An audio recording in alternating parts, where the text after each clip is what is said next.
programang ito ay rated SPG, striktong patnubay at gabay ng magulang ang kailangan. Maaaring may masiselang tema, lengguwahe, karahasan, sexual, horror o droga na hindi angkop sa mga... Alam mong nandito si Justin. Eric, please. Gusto ko lang makita ang anak ko. Narito na nga ang ating mga karagdagan na aabangan ngayong Lunes sa abot kamay na pangarap.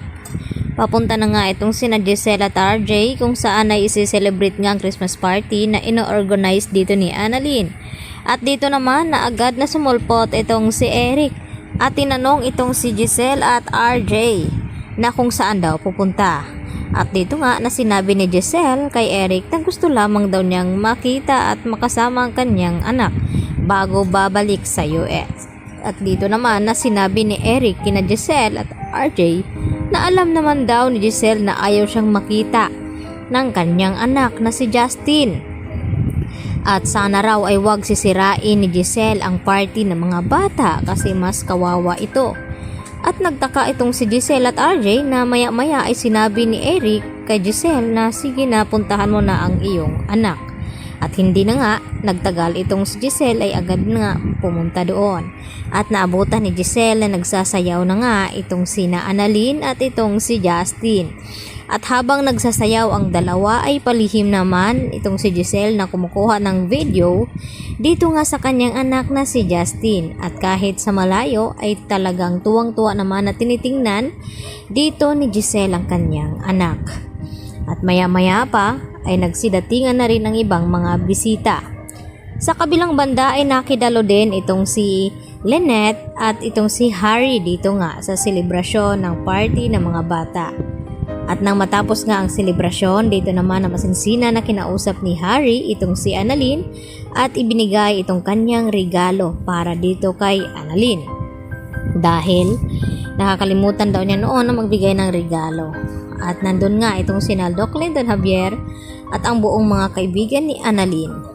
Samantala, napanood naman nila Nars Karen at Nars Evan atong video na pinost ni Moira na masaya daw nagbabakasyon ang mga ito. At dito naman napag-usapan ng mga magkaibigan na bakit parang wala daw pakialam at walang konsensya itong si Moira at itong si Zoe na nasa critical nga ang kalagayan ni Don Pepe at nagawa pa daw nilang maglakwats at magbakasyon.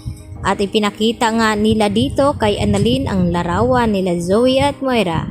At dito nagtaka itong si Justin na kung bakit okay lang kay Annalyn na pakitunguhan at maging mabait dito kay Zoe. At dito na sinagot ni Annalyn ang tanong ni Justin sa kanya na pinapakitunguhan ni Annalyn itong si Zoe dahil magkapatid sila at kahit anong mangyari ayun pa rin kahit mataray at suplada itong si Zoe ay talagang pinapakitunguhan ni Annalyn ng mabuti itong si Zoe sa pagkakaalam na siya nga ang anak sa labas. At dahil hindi pa nila alam na itong si Annalyn ang tunay na anak dito ni RJ. At unti-unti naman nakakalimutan na dito ni Lynette itong trauma ng kanyang nararanasan nung ito'y pinasok ng mga magnanakaw ang bahay ni Carlos dahil sa tulong na rin ng mga mangbubuti ay talagang sinubukan ni Lynette na harapin ito. At binigyan niya pa nga ng mga regalo at ipinagtataka ni Carlos na kung bakit may mga lalaki sa labas kaya agad na sinugod ni Carlos ang mga ito at pati nga itong si Aling Susan ay nakisali na rin sa akala na binugbog nga itong si Carlos at talaga namang inawat ito ni Lynette. At dito na ipinaliwanag siya nga nagpapasok at nagbigay ng mga bote at pagkain dito nga sa dalawang mangbubuti.